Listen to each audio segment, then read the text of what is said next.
I've spent 20 years leading one of Africa's biggest oil companies. I've advised presidents, shaped policies, and built a global network. I know this oil industry inside and out. My people need me. Yet, when I decided to bring all that experience back home to run for Senate and drive real policy change for my people, suddenly I'm the woman, the outsider. They questioned everything, my loyalties, capabilities, even my identity. They say, she's too corporate. She doesn't understand grassroots politics. She married outside the state. How can she represent us? Was I wrong to think this will work? A former executive director of Africa's largest oil conglomerate, Timipre Ekere, walked away from a Fortune 500 level career to bring change to our home state. But politics is not the corporate world. Now struggling against cultural bias, political resistance, and a lack of grassroots connections, Timipre faces the biggest challenge of her career. My name is Bolanle Oloshunde Generala, BOJ. Welcome to School to Create, the Legacy Blueprint series. This is not just another business talk show. Here we tackle the real high-stake challenges that Africa's top leaders, CEOs, and organizations face. Every episode represents a real-world case study played by an actor to help you visualize the challenge at hand. Then we dive deep into the strategic branding and storytelling solutions that can change the game. We're building a movement with this show. Subscribe for high-value insights on building legacy brands that shape industries and nations. Now let's dive in. Bolanle, after stepping away from the boardrooms, the oil deals, the international influence, I feel like I have nothing. Not acceptance, not momentum. Just a career I walked away from and a political ambition that's slipping away before it even begins. Did I make a mistake? It feels like you already answered that question. You think that you made a mistake. Why? I have spent 2 decades negotiating billion-dollar oil deals, leading global teams, advising presidents on energy policies. Yet, in my own home state, I have lost 2 elections. Not because I wasn't qualified or because I didn't have the vision, but because I underestimated how politics really works here. The first time I contested under a major party, I did everything right. I funded projects, gave out scholarships, dug boreholes, empowered women with small businesses. Everything they say politicians should do. But when it was time for the primaries, I got 0 votes. None of the delegates or the people I supported stood by me. So I thought, maybe the problem was the system itself. Maybe I needed to change the game. So I formed my own political party. I believed that if I could appeal directly to the people, I could bypass the system. I invested even more, hired the best campaign strategists, built an entire grassroots movement from scratch. And still, I lost. They collected my money, took my scholarships, smiled at my campaign rallies, then voted for the same old power brokers. This is definitely frustrating and painful. Yes. I left a structured, respected career to serve my people. I gave up financial security, credibility, and years of relationships to make a difference. But now, what am I even doing? Was this all just a waste of my time? Madam, I am truly sorry to see you frustrated like this. And I understand that frustration. You've spent years making an impact behind the scenes. But in politics, credibility isn't just about what you've done. It's about how people perceive you. You're not losing because you're a woman. You're not losing just because of your corporate background. You're losing because you haven't built a connection. Grassroots politics isn't about social media campaigns, occasional charity work, or community visits during election seasons. It's about consistent, visible engagement. You're fighting to shape policies for your state. But tell me this, do the people in your state even know you? Do they see you as one of them? Bolanle, what do you know about politics? You need to see the sharks I'm contending against. They're very corrupt people who see our collective resources as a cash cow. They will never let me achieve my goal. I'm already considering registering an NGO. That's another way to make impact without needing these people. The only woman that can win in my constituency is one who has the backing of a strong man. My husband is not even from our side, so I've lost on that front. You will agree with me that I'm fighting a lost cause. I don't agree, ma. Have you been listening to me? I have failed twice. Madam Timipre, I do hear you, but I need you to hear me too. You spent years shaping billion-dollar deals, yet here your experience is being turned into a weakness instead of a strength. That stops today. Let's break it down. You need a 3-part strategy to position yourself as the only viable choice in the next election. What strategies? There's nothing we haven't tried, Bolanli. The first strategy is to become the architect of a bigger vision. Stop selling yourself. Sell the future instead. Right now, you're positioning yourself as a candidate. That's the wrong move. You need to position yourself as the architect of a future that your people cannot afford to ignore. Let me ask you, what is the single biggest economic transformation that your state needs? If it's energy, for example, then what does a fully industrialized oil-producing region look like under your leadership? That needs to be your master narrative. While I hear you, Bolani, these people don't care about vision. Have you ever heard of the term stomach infrastructure? That's what defines my people. They fall for whoever can pay their bills during the election. I am not a thief. I don't have a sponsor. How do I use vision to feed them? Money and gifts will get their attention 10 times faster than any vision, no matter how lofty. The vision you're selling is not catching their attention because you're giving up too quickly. You need to be ready to play the long game. The touch and go strategy, which you have used in the past, is not building the meaningful connection that makes it possible to be sold an idea. You come out only during elections, I'm sure, right? That can't work. Your entire campaign must be built around a single compelling vision that no other candidate is talking about. A clear economic roadmap for how your policies will make it happen. A movement-style campaign, not just a political one. Because people don't just vote for a person, they vote for the future they believe that you can build for them. And right now, they don't see that future yet. That's why they will choose food and money over your promise. Let's make them see the future. I see your point, Bolani, and it makes sense. Every politician knows that grassroots engagement is key to winning. But how do you engage with people who don't want to respect you? People who roll their eyes towards those who serve you? I'm not rated because I'm a woman. Madam Timipre, I completely understand your struggles as a woman. Just as a woman in general trying to do anything big. The games are different for women when you are playing in a field that men have dominated for a long time. So I am not underestimating your pain and the efforts that you have put into this that has yielded nothing. However, even though being a woman in politics is hard, do you know what is harder? Being an outsider who is invisible, yet pushing for a chance. Right now, people aren't against you just because you're a woman, even though I know that's a thing. I'm not belittling the fact that your femininity plays a part in the animosity you're facing. However, that's not the only reason. And I don't want us to base our conclusion on assumptions. From what you've told me, I think your people seem to vote against you because they don't know you well enough to fight for you. Women shouldn't shrink back from political ambition. Rather, we need to become undeniable, a force.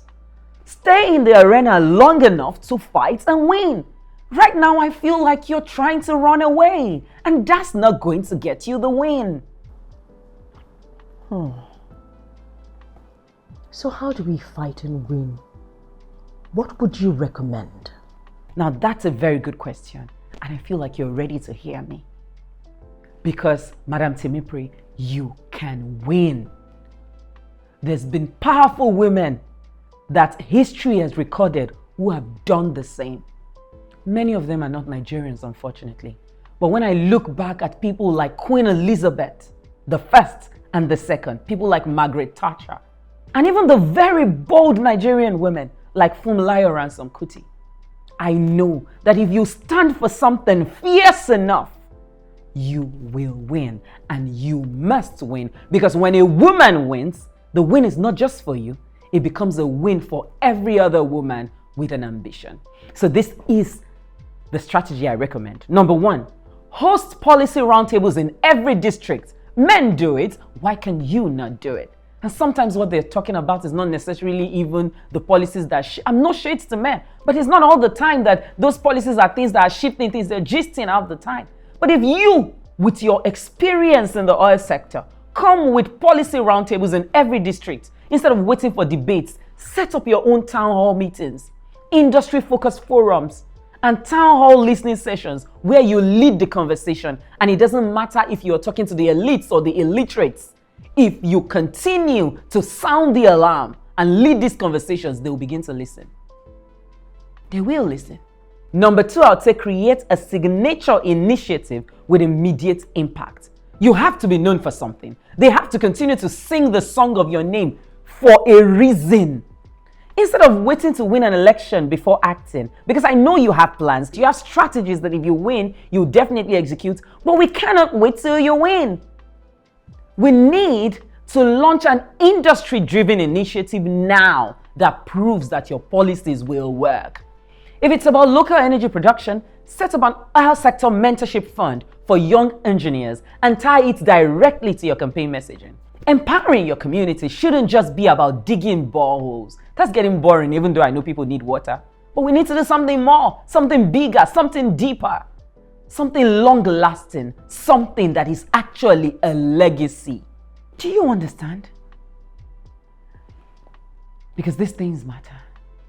Number 3, I would say, leverage women's networks for power. Not just sympathy. I see a lot of women dancing, yeah, that's fine. But there are powerful women that can support you. When women unite, the best things happen. Instead of asking for support as a woman candidate, make powerful women stakeholders a part of your movement. Bring together the most influential female business leaders, social leaders, and grassroots organizers to form a woman in energy and policy coalition backing your bid. Oh, a lot of women feel silenced just like you. A lot of women need a voice just like you. Can you be the champion that is given a microphone to their voice, making you all louder because you have come together? You don't need to fight against this narrative of you are a woman, you are a woman. Leave that fight. You need to drown it out with a more powerful one. Wow. I'd never looked at it from this perspective. That's a full ecosystem of impact. This means I may have to literally move there even before the elections. There's no passive way to do this effectively without making it a hands-on approach. You're getting me, and I love it. You know, my father is a politician, so I have witnessed firsthand politics at the grassroots level and at the national level. And honestly, I think it is time for women to take their place. Make politics local, because that's where elections are won. Madam Timipre, you have a Lagos approach to a Bayelsa problem. You can't just show up when it's campaign season and expect deep loyalty. Right now, your people know your billboards, but they don't know you. You need to begin to engage them impactfully. I hear you, Bolande. I truly hear you. But I'm already doing quite a lot. Last year alone, I donated over 1,000 bags of rice to families in need. I've been consistent in supporting my community. I even bought televisions for the community leaders to help with information dissemination. I sponsor medical outreaches, pay school fees for underprivileged kids, and fund skill acquisition programs for women. This isn't just charity. I'm making a real change. But all these things cost money. Every single initiative I've done has been out of pocket. And now you're saying I need to step it up even more? Where does it end? How do I sustain this without draining everything that I have? I agree that politics is expensive, and I must applaud you for spending your own money on this. It shows your passion. But strategic allocation of your funds is crucial to your success. Let your impact leave tangible traits. You need to go beyond charity handouts and into real high impact engagements, not just things that look like you are copying tricks from the usual politician's election guide, if that exists. You need to craft the story that will be told about you. You're giving bags of rice. All the politicians do that. Televisions, they do it too. And I'm not saying don't do that if that helps, but I'm saying you can't just do that. You're playing the same game as everybody else. So what you're saying here is that we need to do things completely differently. We need to look at creating impact for the community, and we need to foster relationships. How do we do this, Bolanle? I know you have suggestions, but where do we start? This is the part I love in every conversation, because this will change the game. My suggestions would be, number one, adopt a community. That is bold, that is wild, but you can do it. Adopt a community. Pick 5 underdeveloped areas and make them your personal mission, regardless of the election outcome. See, you're doing this because you're passionate, right? You're not just doing it because you want the glory. Even though glory is good, I have no problem with glory. I love glory too. But you're doing this because you really want to make a change. You quit your job because you want to make a change. Make that change before government power. Let people associate progress with your presence. So I'm saying, don't even do this because if I do this, I would win. No, regardless of winning or not, adopt these communities and make them your own. Ensure that no matter who is sitting in Senate, your impact is as tangible with regards to being a voice representing your people. Number 2, I would say launch a legacy project. Because at the end of the day, all of this is about legacy. If the people don't see you building something lasting for them before election day, why would they trust you to do it after? Instead of balls, and like I said, I don't have a problem with balls, fund an energy innovation hub where young people can train for free. Let them call it the Timipre Center, because that's how they will keep remembering that you did it. Number 3, I'd say physically show up. I like that you're now thinking of moving from Lagos to Bayelsa. It doesn't have to be a permanent thing, but you have to be there a lot. Not just for the rallies, but for conversations, women's cooperatives, youth meetings, farmers' unions. Go where decisions are made, because you win elections where people are already gathering, not where you gather them. And when you do this consistently, not just in election season, something will shift.